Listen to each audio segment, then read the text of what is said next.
For those that don't know what we're talking about, I was shot on Monday on my way to work.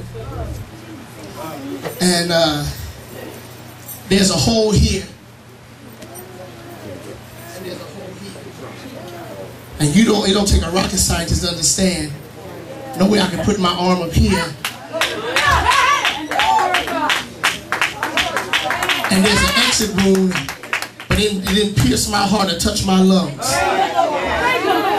I don't need nobody to help me, praise God. I can do this thing while I'm washing my dishes. I can do this while I can be vacuuming the floors. I can be driving my car and I just take it, I can pull over. Because where Jesus is, the devil cannot live.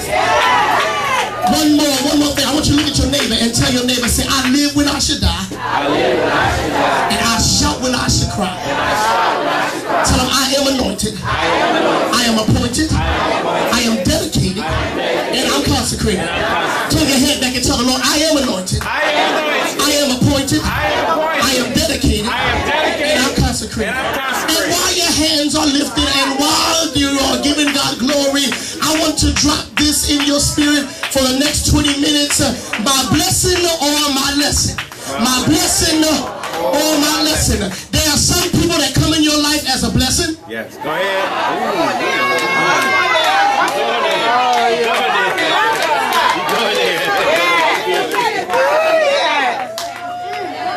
You said yes, Pastor? So I got the right to go there. And then there's some people, they ain't staying around long because they were just a lesson to be learned.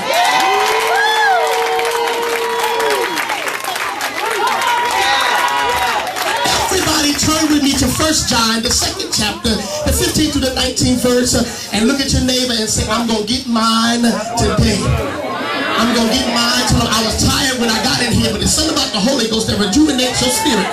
Can I talk to a real church and a real people? Something about the Holy Ghost. When you get that scripture, I want you to stand to your feet.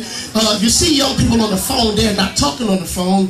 They're on the phone because they have downloaded the King James Version into their phones. And we got to get our churches to come up to 2011. And we got to stop thinking that everybody that's on the phone is talking on the phone. And so these young men and young ladies, but I'm excited today because the Word of God came forth this morning in the Philadelphia Prayer Clinic, as I know it did here. And the Word of God came, the fight is on. When I turn around and look, my brother had been telling me, Pastor, I'm coming. Pastor, I'm coming. I got you, dog. I'm coming. I'm coming, man. I'm coming. I'm trying to talk to real people. Because y'all know y'all leave out of here, half of y'all sons and y'all daughters, they say y'all mean and dog. And we got to start having a church where people feel comfortable and feel like they belong. Are you hearing me? So this brother kept telling me, he said, I'm coming, man. I said, man, I want you to come to the church. He said, well, I want to get some things straight. And I pulled out the old preacher on him. I said, you'll never have a chance to get anything straight. You need to come like you are. And on today, my brother was in Islam for about 6 or 7 years. He shook off the Islamic clothes and joined the house of the Lord and gave his life. Oh, y'all ain't acting like y'all hear what I said.